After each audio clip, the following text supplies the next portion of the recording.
Olá, tudo bem com você? Por aqui tudo ótimo. Programação da TV Câmara Campinas, você acompanhando. Aquele abraço, obrigada pela sua companhia. A partir de agora temos Ponto de Vista no ar. E hoje nós vamos falar sobre a mini reforma eleitoral e as mudanças para o pleito eleitoral deste ano de 2024. Nosso convidado é o presidente da Comissão de Direito Eleitoral da OAB Campinas, Dr. Valdemir Moreira dos Reis Júnior. Seja bem-vindo, doutor. Satisfação receber o senhor aqui nos nossos estúdios. Eu agradeço muitíssimo pelo convite, espero contribuir. Vamos lá então, né? Para começar, nós vamos falar sobre o projeto de lei 4438 ou 4.438 de 2023, que fala sobre a mini reforma eleitoral. Muito bem. O projeto não foi aprovado na Câmara dos Deputados em 14 de setembro. Para que as mudanças no processo eleitoral pudessem valer nas eleições agora de 2024, o Senado teria que analisar o projeto em poucas semanas. Além disso, o documento também teria que passar pela sanção do presidente e aí eventuais vetos serem derrubados no parlamento até o dia 6 de outubro do ano passado, para que as mudanças pudessem valer já para este ano de 2024. Tudo muito rápido assim, né? Nós estamos falando aí de um projeto de lei. Aí te pergunto, doutora, foi assertivo esse projeto não ter sido votado? A legislação eleitoral determina que toda regra para a eleição seja aprovada um ano antes do pleito. Então, este é o motivo desse projeto de lei não ser aprovado, portanto, para as eleições de 2024. Existem aí uma série de interesses, uma série de dúvidas na Câmara Federal e no Senado Federal, razão pela qual o projeto não foi aprovado, né? Então, acredita-se que o parlamento vai se debruçar um pouquinho mais sobre essa questão, amadurecer e, quem sabe, né, fazer um projeto de lei atualizado para as eleições de 2026. Seria, então, para as eleições de 2026. Agora, as mudanças aí dessa mini-reforma simplificam a prestação de contas dos partidos e candidatos, permitem a doação de campanha por Pix, liberam também o uso de recursos da cota feminina nas candidaturas de homens e exigem transporte público gratuito, né, nos dias de eleição. Ainda estão previstas também autorização para compra ou aluguel de veículos, embarcações com dinheiro do fundo partidário, além de despesas pessoais dos candidatos.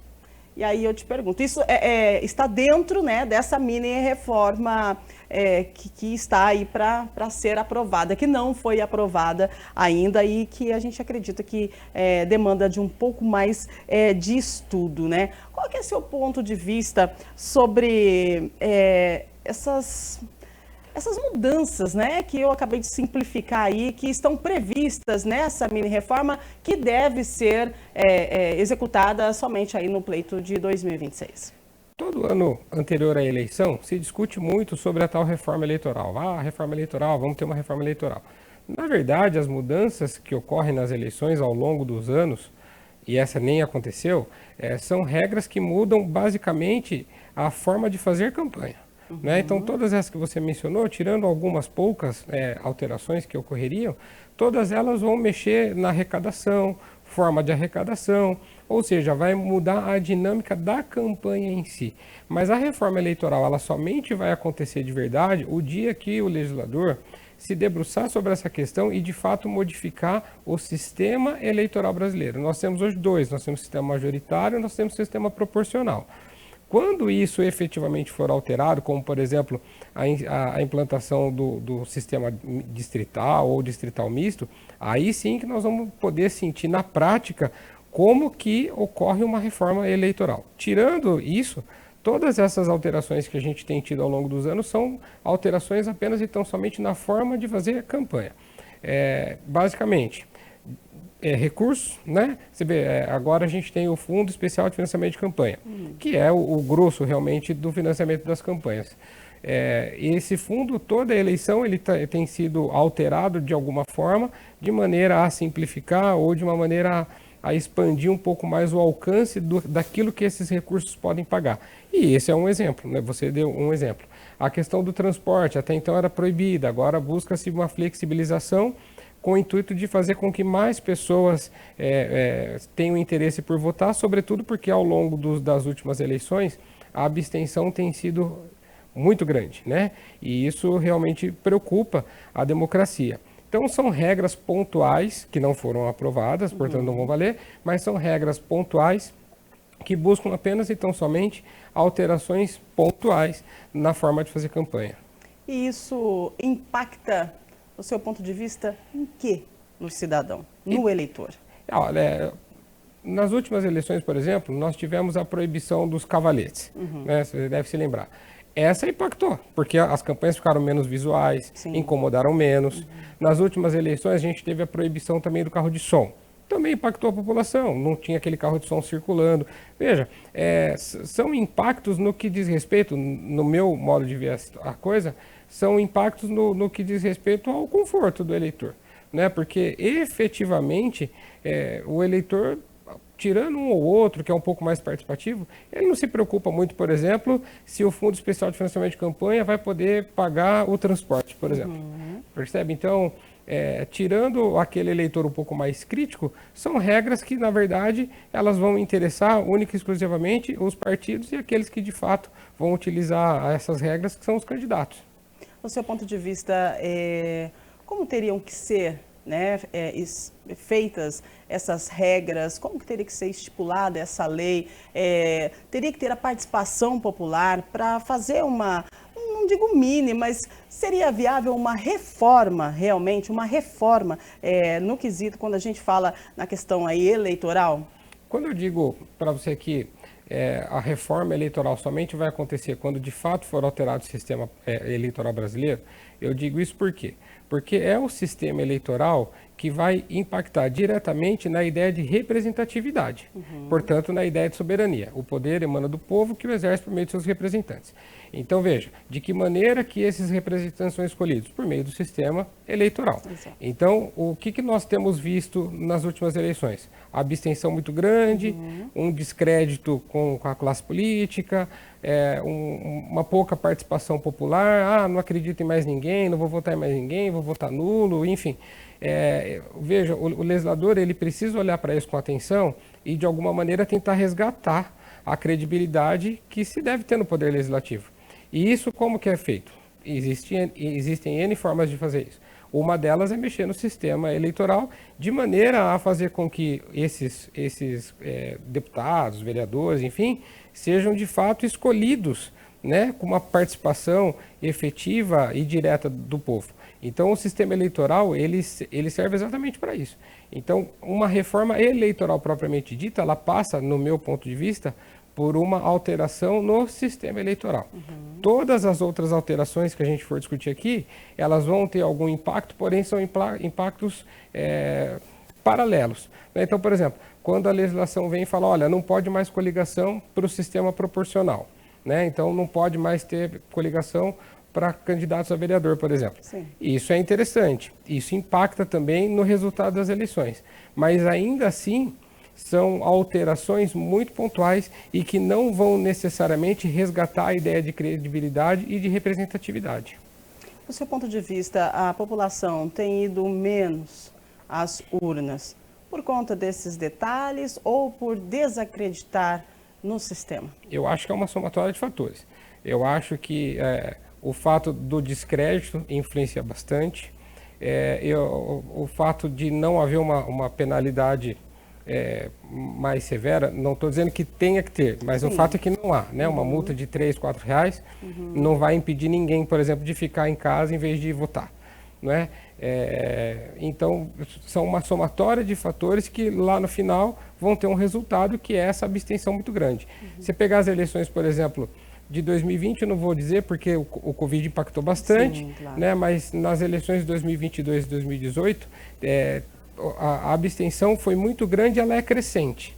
É isso que é preocupante, ou seja, esse descrédito somado a essa falta de incentivo, essa coisa de colocar todo mundo no mesmo balaio, ninguém presta, eu vou votar em um que vai fazer igual a todos, esse tipo de pensamento que o parlamento precisa pensar uma forma de modificar, né? E de demonstrar para a população de que a política impacta na vida das pessoas, né? Em tudo aquilo que a gente faz, desde o pãozinho que a gente compra na padaria até o imposto que a gente paga, tudo passa necessariamente pela política, né? Então, é esse sentimento que precisa ser incutido na cabeça do cidadão para que ele possa pensar, poxa, eu vou votar sério, vou refletir o que eu vou fazer, porque a minha escolha vai impactar não só a mim, mas a toda a sociedade no futuro. Perfeito, perfeito. No ponto de vista de hoje, você está acompanhando o nosso tema, que é a mini reforma eleitoral, que não aconteceu, mas nós teremos mudanças nesse pleito agora de 2024. Nós estamos aí com o nosso convidado, que é o presidente da Comissão de Direito Eleitoral da OAB Campinas, doutor Valdemir Moreira dos Reis Júnior. Vamos falar sobre as regras atuais, então, né? Porque este ano, as regras que vão valer este ano, elas foram aprovadas, né, em 2021, utilizadas nas eleições gerais aí de 2022, e apesar de não ser novidade, elas serão utilizadas pela primeira vez em um pleito municipal, e aí deve contribuir aí para uma mudança na dinâmica das eleições em diversos municípios do país. Algumas dessas mudanças já foram implementadas, né, e aí eu te pergunto, nessa escolha agora de vereador, né, de prefeito, qual o principal ponto aí da mudança que vai acontecer, já que ela foi, sim, utilizada, nas eleições de presidente, né, de deputado, e agora vereador e prefeito será a primeira vez, e essa mudança ela vem aí desde o ano de 2021, é isso? Isso. De mais substancial, eu destacaria a alteração legislativa no que diz respeito à escolha dos eleitos e à quantidade de candidatos. Então, para você ter uma ideia, numa cidade como Campinas, os partidos podiam lançar até 50 candidatos. Sim. Né? Para a eleição desse ano, os partidos só vão poder lançar 34 candidatos. A regra agora é o número de cadeiras em disputa mais uma. Isso vai fazer com que a gente tenha menos candidatos. Né? Então, nós vamos ter um leque de opções menor do que a gente tinha antes. E isso é interessante, por quê? Porque na medida em que os partidos podem lançar menos candidatos, espera-se que os partidos busquem candidatos de maior qualidade, né, para obter voto. E por que isso? Aí vem o segundo ponto. Porque os partidos precisam de voto para atingir o quociente eleitoral. Né? A cada vez que os partidos, nas eleições para vereador, atingem o quociente eleitoral, ele tem direito a uma cadeira. Então, para isso, o partido vai precisar lançar candidatos que tenham condições de trazer voto. Porque se esses candidatos forem de poucos votos ou não tiverem votação significativa, os partidos correm risco de não atingir o quociente eleitoral, logo não conseguir cadeiras na Câmara Municipal. Então esse ponto é muito importante. E aí vem uma segunda alteração que nós vamos experimentar pela primeira vez numa eleição municipal, que diz respeito à cláusula de desempenho. Por que isso? Porque determina a lei o seguinte: o partido atingiu o quociente eleitoral e o candidato precisa atingir 10% do quociente eleitoral para ser candidato eleito. Faz toda a recontagem, vai ter cadeira sobrando. Toda eleição sobra cadeira, isso é normal. Essas cadeiras que sobram, é feito um novo cálculo, também com base no quociente eleitoral. E aí vem a regra que é polêmica, que o STF, inclusive, está julgando, né, nesses dias, acerca da constitucionalidade ou não dessa regra. Determina a nova legislação que os partidos, nessas vagas que sobraram, eles precisam ter 80% do quociente eleitoral e o candidato 20% do quociente eleitoral. Isso vai tornar muito difícil, porque imagine o seguinte: vamos supor que o quociente eleitoral em Campinas, por exemplo, seja de 20 mil votos. Exemplo, tá? Pode ser mais, pode ser menos. Então, significa dizer que o partido precisa ter 80% de 20 mil votos e o candidato, para ser eleito, ele precisa ter 20% dos 20 mil votos. Uau! Então, veja, vai ser bastante difícil alcançar uma quantidade de votos, sobretudo para essa segunda chamada, né, de modo que vai tornar realmente aí uma incógnita o resultado das eleições, a não ser que o STF já está dando indicativos de que vai dizer que essa regra é inconstitucional, a não ser que o STF diga que é inconstitucional e aí ela não vai valer para as eleições. Aí vai valer só a cláusula de desempenho normal, os 10% para o candidato e o partido atingiu o quociente eleitoral. E aí é interessante também aproveitar a oportunidade de explicar para o eleitor que esse quociente eleitoral ele é apurado a partir de uma conta. pega-se os votos válidos e divide pelo número de cadeiras em disputa. Então, pega os votos para vereador aqui de Campinas, os votos nominais e os votos na legenda, exclui-se os votos brancos e nulos, são os votos válidos. Divide esse número por 33, vai dar um número, que vai dar em torno aí de, normalmente está dando em torno de, salvo engano, se minha memória não estiver me traindo, em torno de 18, 20 mil votos. Então, esse é o quociente. A cada vez que o partido atinge essa quantidade de votos, ele tem direito a uma cadeira. Nossa, mas aí fica um pouco difícil, não é? É aí que surge uma outra questão.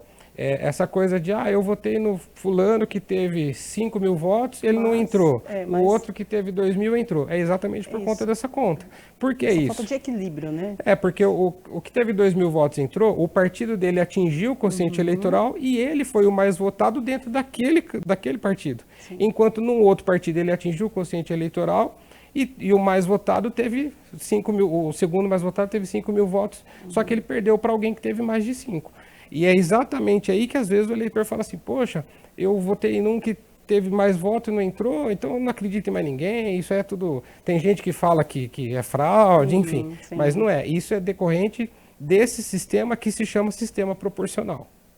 E o senhor acredita que esse sistema, né, proporcional, ele continua? O senhor acredita que isso vai ser derrubado? Qual que é o seu ponto de vista? Já que o senhor está no meio, né, disso tudo e pode ser que o Tribunal Superior Eleitoral peça para... É isso? É o Tribunal Superior Eleitoral que pede? Quem é que pede para poder derrubar? Nesse caso é o seguinte, o sistema eleitoral, que no caso é o proporcional majoritário, isso para alterar precisa de uma alteração na Constituição Federal. Uau. Tá? Então vai não ser é tão papel simples assim. Isso, então vai ser papel do legislador fazer essa alteração, se é que ela vai acontecer. Tá. Há muito tempo se fala em alterar o sistema proporcional, o majoritário mantém-se como está, o majoritário é o que elege o prefeito, por exemplo. Então manteria-se o majoritário como está e o proporcional seria alterado. Aí vem as discussões do distrital misto ou distrital puro. Aí tem vários sistemas que têm sido discutidos pelo parlamento para ser instituídos. Muito se falou, por exemplo, sobre o sistema distrital misto. O que seria isso? Você pega, numa cidade como Campinas, por exemplo, destina um X de vagas para o sistema proporcional como é hoje, esse que a gente acabou de falar, e um X de vagas para ser escolhido a partir de um sistema distrital. Nesse caso, a Justiça Eleitoral pegaria a cidade de Campinas, iria dividir ela em regiões, e aí você teria candidatos escolhidos em determinadas regiões. Qual é a ideia disso? A ideia disso é fazer com que as pessoas dessas determinadas regiões se sintam representadas. Então, dentro daquela região especificamente, tem um candidato que foi considerado eleito. Diferente de, por exemplo, uma cidade, por exemplo, como a nossa, de 1.300.000 habitantes, você tem, sei lá, um candidato de Souzas representando uma cidade inteira, por exemplo, do Campo Grande. Não há problema nenhum nisso. Mas a ideia do legislador qual é? É fragmentar isso de maneira que cada região se sinta representada por um candidato específico. Perfeito.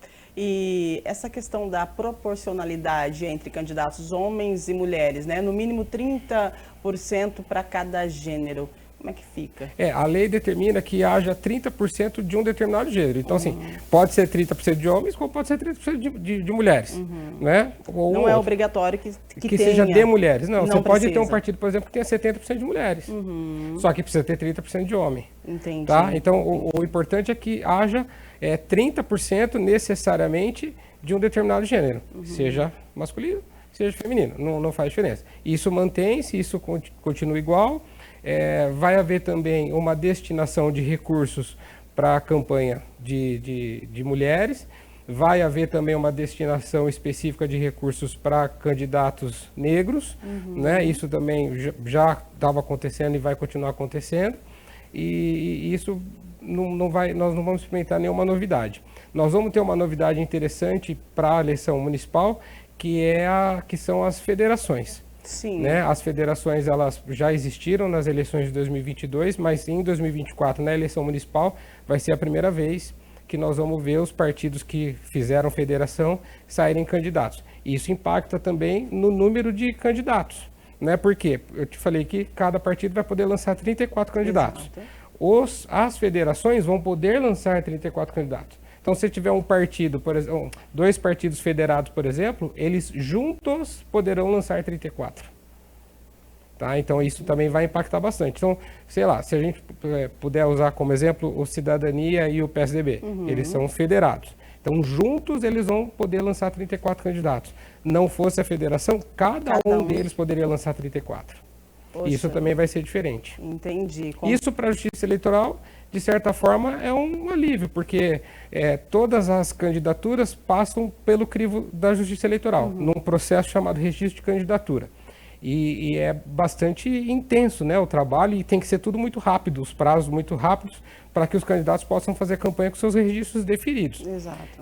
Então, para a Justiça Eleitoral foi bom, porque vai haver uma diminuição bastante significativa do número de candidatos. Certo. E agora para o pleito de 2024, quando eles devem se ausentar, né?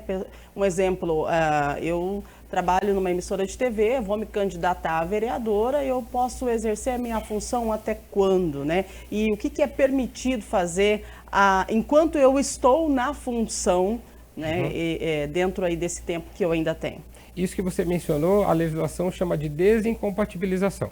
Então, existem alguns prazos para desincompatibilização que dependem do cargo que a pessoa ocupa, da função que ela exerce e do cargo que ela quer ocupar. Então, esses prazos vão ser de 3 a 6 meses, né? E, repito, vai variar. Então, por exemplo, se um secretário municipal ele quer ser candidato a prefeito, é um prazo. Se ele quer ser candidato a vereador, é outro prazo. Tá, então, é uma tabela bastante grande, está toda ela prevista na Lei Complementar 64 de 1990, e assim, basicamente a gente tem que olhar caso a caso para saber qual vai ser o prazo dessa pessoa, porque como eu disse, depende do cargo que ela almeja e depende do cargo que ela ocupa, tá? Com relação ao que pode ou não fazer. Até pouco tempo atrás, a gente brincava no meio que se você fosse candidato, você tinha que falar, eu sou candidato, mas não conta para ninguém. Né? Você tinha que guardar segredo, porque tudo era passível de multa. A legislação flexibilizou. Por quê? As eleições elas eram 90 dias. Elas foram reduzidas para 45 dias. Ou seja, 45 dias para alguém desconhecido se colocar à disposição da pessoa e falar, vota em mim, eu sou isso, eu sou aquilo, é um prazo bastante curto.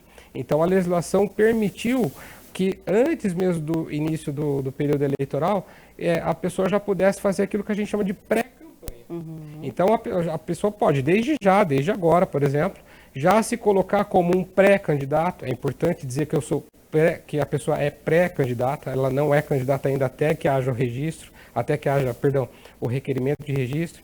É importante, então, que a pessoa se coloque como pré-candidata. Ela pode, sim, enaltecer as suas qualidades, aquilo que ela entenda que é um ponto positivo. Ela pode dizer para as pessoas aquilo que ela busca, aquilo que ela quer, aquilo que ela pretende fazer. Tudo isso pode ser feito. A única coisa que a legislação proíbe efetivamente é o pedido de votos, seja ele implícito ou explícito, é importante que isso fique claro. Ou seja, a pessoa não pode falar, sou pré-candidato, vote em mim. Isso ela não pode fazer. E ela não pode fazer isso nem de forma subliminar, ela não pode pedir voto. E ela também tem que tomar um pouco de cuidado com os gastos que ela pratica desde já. Então, por exemplo, a pessoa começa já a impulsionar conteúdo em rede social e tudo mais, não é proibido, ela pode fazer isso. Só que ela precisa fazer isso com um pouco de cuidado e critério, porque se ela gastar demais, ela pode incorrer em abuso de poder econômico, ela pode sofrer aí algumas outras sanções previstas na legislação eleitoral. Mas o fato é que todo aquele que pretende ser candidato, ainda que não seja, ainda que não consiga legenda, ele pode desde já começar a trabalhar o seu nome, começar a trabalhar a sua imagem, para tentar, no momento adequado, a partir de 16 de agosto, efetivamente pedir o voto. Muito bem, já estamos falando aí da mini-reforma eleitoral, né? E aí, consequentemente, a gente já fala de candidatos.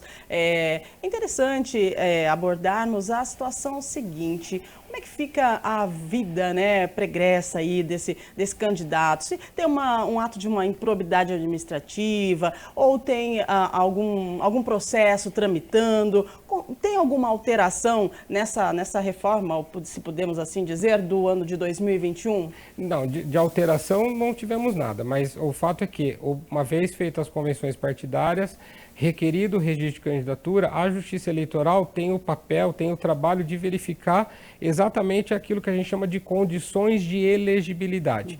Basicamente, o que a Justiça Eleitoral verifica? Se a pessoa tem condições de ser candidato, ou seja, se ela não é aquilo que a gente chama no popular de ficha suja. né? E quem são aqueles considerados ficha suja?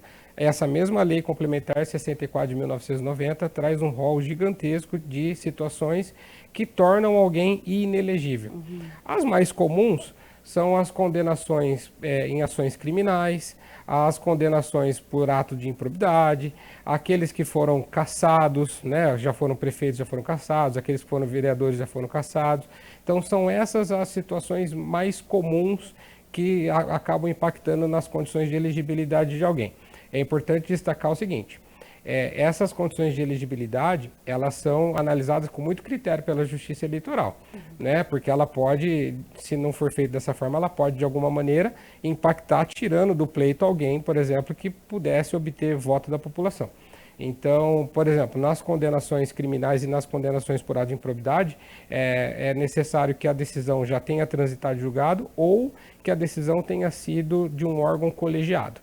E é importante também o telespectador saber que não é qualquer ato de improbidade que gera a inelegibilidade. Então, é necessário, para haver inelegibilidade, que esse ato de improbidade seja caracterizado por alguns fatores, como dolo, lesão ao erário, enriquecimento ilícito. Então são casos mais graves, digamos assim, de improbidade que vão efetivamente tirar alguém da disputa.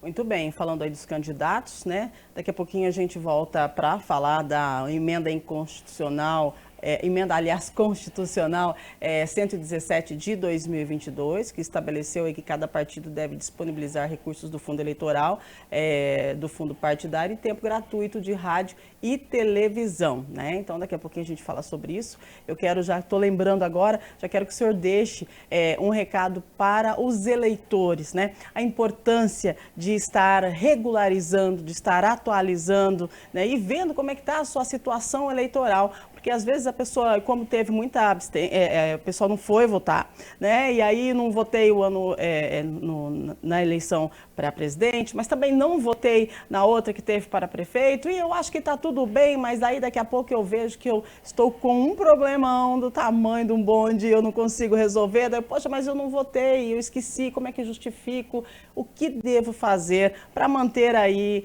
a minha situação em dia? Isso é muito tranquilo nos dias de hoje. Algumas situações pela própria internet, pelo próprio site do TRE, a pessoa já consegue resolver a vida dela. E vamos imaginar um caso que a pessoa não consiga resolver pela internet, basta ela, no caso aqui de Campinas, ir até o Palácio da Justiça. Todos os cartórios eleitorais estão lá, ela procura qual é o cartório eleitoral da zona eleitoral dela, vai até lá e pede para regularizar a situação. Se for, por exemplo, alguém que não votou, vai pagar lá essa multinha que eu te falei, que vai ser baratinha, R$3, R$4, já resolve a vida e já fica apto para votar já nas eleições de 2024. Mas é importante não deixar para a última hora, que o bom brasileiro sempre deixa tudo para a última hora. Né? E aí, quando chega perto da eleição, aí pega a fila, tem um determinado período do ano que a Justiça Eleitoral para de fazer essa regularização, aí a pessoa não vai conseguir votar. Se a pessoa já for bem programadinha e souber, por exemplo, que não vai estar em Campinas no dia da eleição, vai chegar um momento, ainda não está nesse momento, mas vai chegar um momento que a Justiça Eleitoral vai permitir o cadastro do tal do voto em trânsito, né? Então é importante a pessoa já começar a se programar. Está um pouco longe ainda, é verdade, mas é importante a pessoa já começar a se programar, ou para regularizar a sua situação, se necessário for, ou para, de repente, até pensar, eventualmente, no voto em trânsito. No seu ponto de vista, essa multa que se paga, né, quando nós deixamos de atualizar aí as nossas situações, né, com a Justiça Eleitoral, ela deveria ser um pouco maior? Ela ainda é branda, essa multa, assim? O que o senhor, no seu ponto de vista, qual que é a avaliação que você faz sobre essa multa? É aquela questão, né? O voto, embora ele seja obrigatório, ele, na verdade, assim, a multa é exatamente porque o voto é obrigatório, a pessoa não foi votar. Sim. Né? Porém, a ideia do voto nada mais é do que um direito do cidadão, né? Não necessariamente uma obrigação. Então, eu tenho o direito de votar. Né? Então, na verdade, se for pensar... É um entendimento meu, né? Se for pensar até filosoficamente sobre a questão, eu entendo que essa multa nem deveria existir. Né? Há quem defenda, por exemplo, o tal do voto facultativo. Né? Enfim, agora veja, o que eu acho que é mais importante? Pensar não em punir quem não vota, né? Mas pensar em forma de seduzir a pessoa a votar.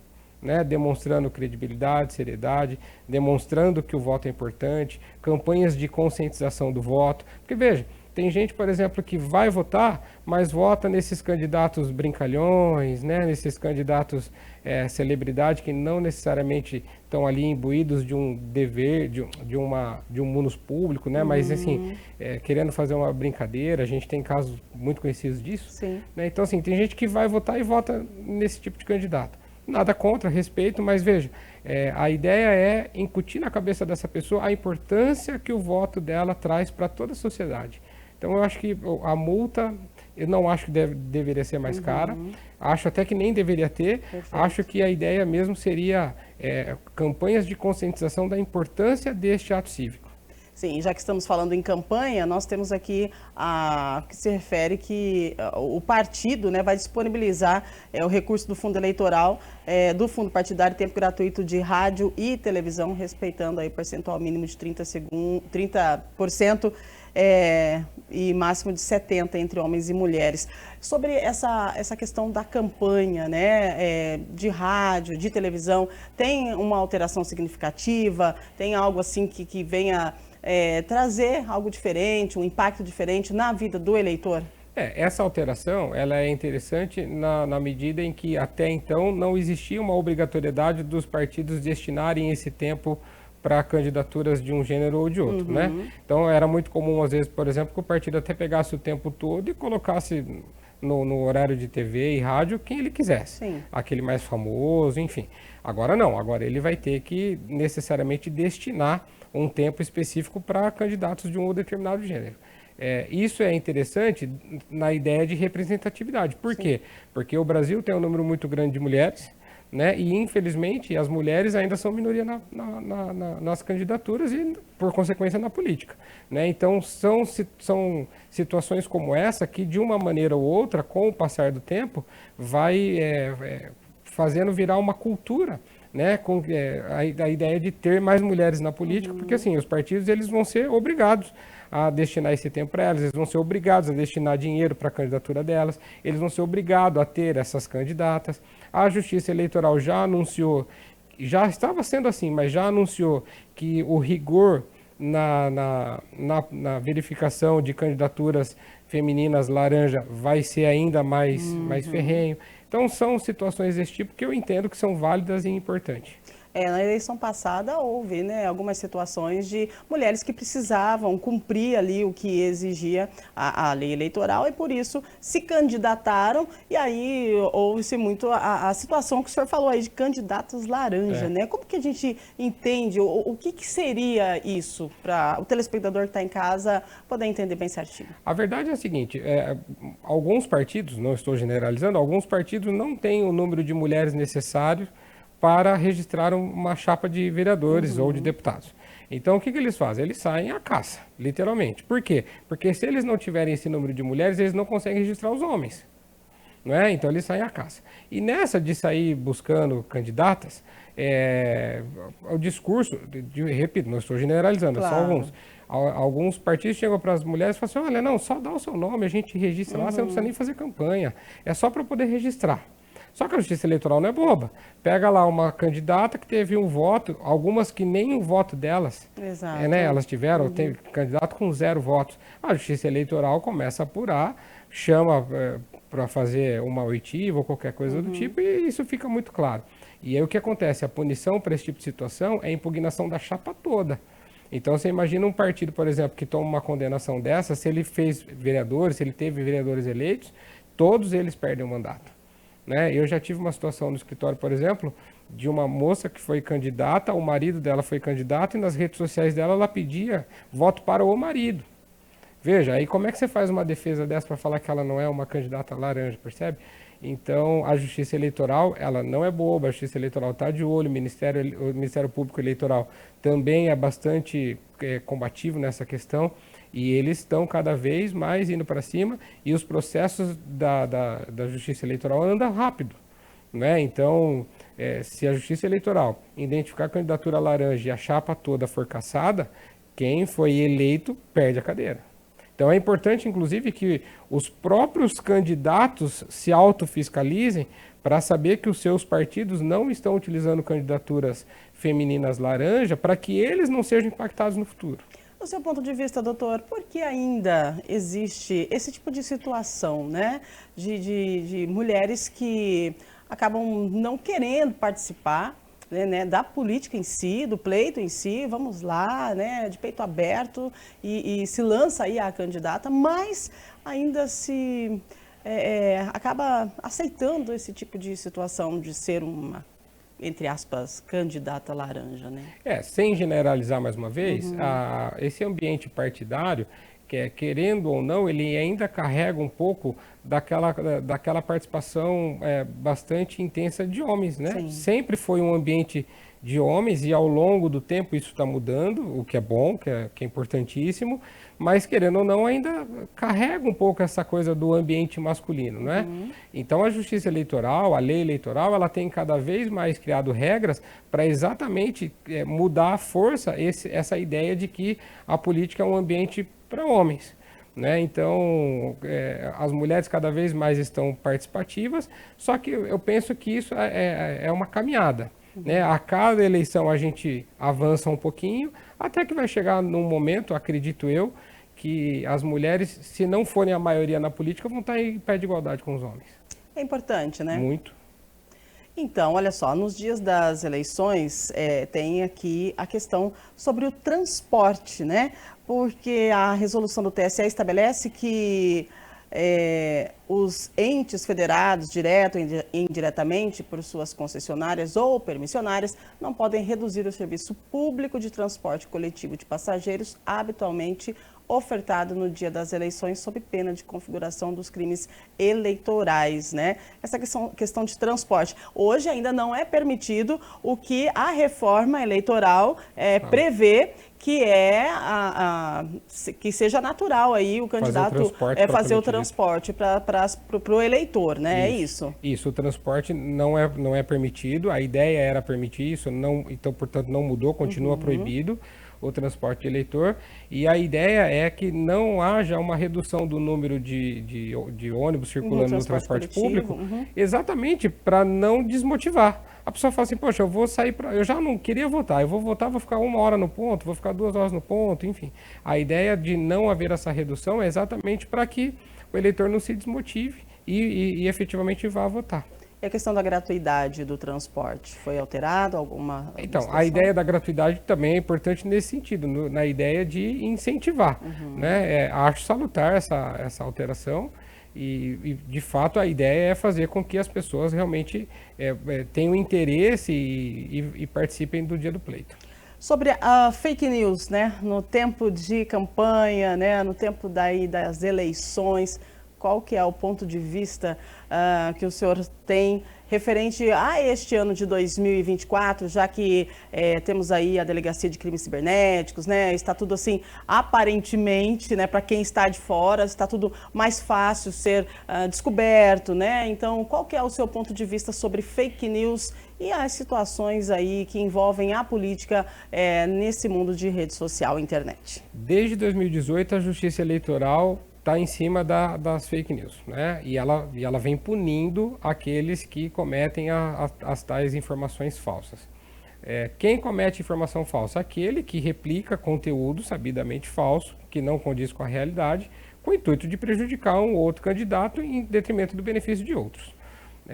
Nós tivemos um caso até interessante no ano passado, envolvendo o Rio de Janeiro, o que era prefeito Marcelo Crivella, e ele tomou uma condenação porque foi considerado que ele fez um panfleto, um santinho, com notícias falsas do seu principal adversário. E ele perdeu a eleição, mas ele foi condenado.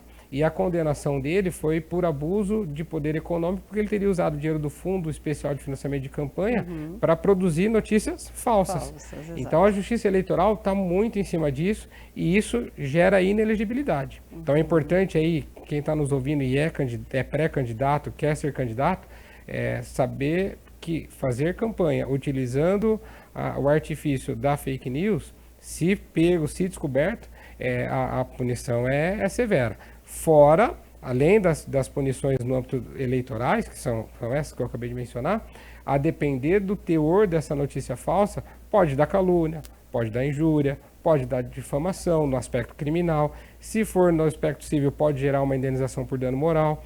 Ou seja, disseminar notícia falsa é um risco muito grande para quem faz isso. Muito bem, nós estamos falando sobre reforma eleitoral, uma reforma eleitoral que era para ser aplicada agora, né, nestas eleições de 2024, mas não passou, né? E aí não vai ser aplicada, mas tem a reforma que aconteceu em 2021, que agora no pleito, onde nós vamos eleger aí o prefeito e os vereadores, ela sim será aplicada. Essa reforma de 2023, que era para ser aplicada agora, pode ser que aconteça em 2026. Isso, no seu ponto de vista, o que nós devemos esperar, então, das eleições de 2024, nesses próximos meses aí que vem pela frente?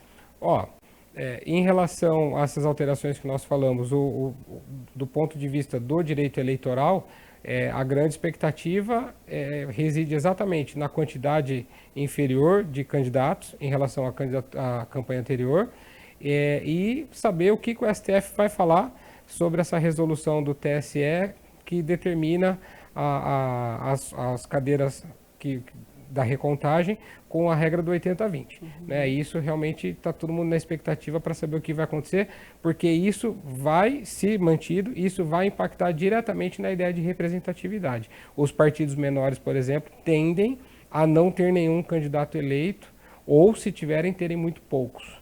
Né? Então isso interfere diretamente na ideia de representatividade. Então eu arrisco dizer que, assim, do ponto de vista técnico-jurídico, a grande novidade para as eleições de 2024 seria essa. E o STF tem até quando, se fosse pronunciar referente a essa situação? Não tem esse prazo. Pode ser que seja... O julgamento já começou, ele foi suspenso, e a ideia é que ele seja retomado na próxima semana. Já na próxima semana? Já na próxima semana. Mas pode ser que não seja na próxima semana, pode ser daqui a um mês, enfim. O STF, ele pode fazer isso a qualquer momento, não tem um prazo para ele. Tá certo. Referente à proibição de armas, né? Segue valendo a restrição implementada no ano passado do transporte de armas e munições? Mesma coisa. A mesma coisa. Tá certo. Então, olha só, você que está acompanhando o nosso ponto de vista, nós estamos falando sobre uma reforma, né? A reforma eleitoral que era para ter acontecido, mas não aconteceu. E aí, por conta disso, nós seguimos então com a reforma do ano de 2021. Nós estamos aí em um ano eleitoral. É muito importante que você se atente, né, às informações, é muito importante que você se atente às informações e também às regras que vêm surgindo, porque como o doutor falou, todos os anos acontecem coisas novas, né, doutor? Sim, a justiça, o direito eleitoral, a justiça eleitoral é muito dinâmico, né? Todo ano pré-eleitoral tem uma regrinha nova, todo ano pré-eleitoral a justiça eleitoral e o parlamento traz alguma novidade. Então, assim, não são também alterações tão significativas como nós vamos ter agora, mas todo ano pré-eleitoral alguma novidade a gente tem. Novidade essas que nós precisamos ficar atentos e nós agradecemos o senhor por estar com a gente, estar repassando essas informações tão importantes, né? Porque às vezes a pessoa que está em casa não se atenta e como o brasileiro tem aquele jeitinho brasileiro de deixar tudo para a última hora, aí começa, poxa vida, mas eu não... Tá chegando aí né, eleição, nossa, mas eu não sabia disso. Então aqui a gente já adianta, a gente já repassa a informação e atualiza os nossos telespectadores. Nós gostaríamos de agradecer, né, porque nós conversamos com o presidente da Comissão de Direito Eleitoral, OAB Campinas, o doutor Valdemir Moreira dos Reis Júnior. Muito obrigada por reservar um espaço na sua agenda, que a gente sabe que é tão corrida, para trazer essas informações para a gente. Imagina, sou eu que agradeço pela oportunidade. Trago aqui um abraço da nossa presidente da OAB Campinas, Luciana Freitas, e dizer que a OAB, a Comissão de Direito Eleitoral e eu, nós estamos sempre à disposição de vocês, sempre que for necessário. Maravilha. E você que está aí acompanhando a programação da TV Câmara Campinas, não esqueça, essa entrevista você pode conferir e também repassar para os seus amigos. Afinal de contas, nós estamos falando de algo muito importante e interessante e que esse ano nós temos política, temos, aliás, as eleições e é importante a gente ficar por dentro de tudo que acontece, né? Então você pode acessar o nosso YouTube, TV Câmara Campinas, e repassar, compartilhar para os seus amigos, tá certo? Nós vamos ficando por aqui, agradecendo a sua companhia, a sua audiência e claro que a gente se vê a qualquer momento aqui na TV Câmara Campinas.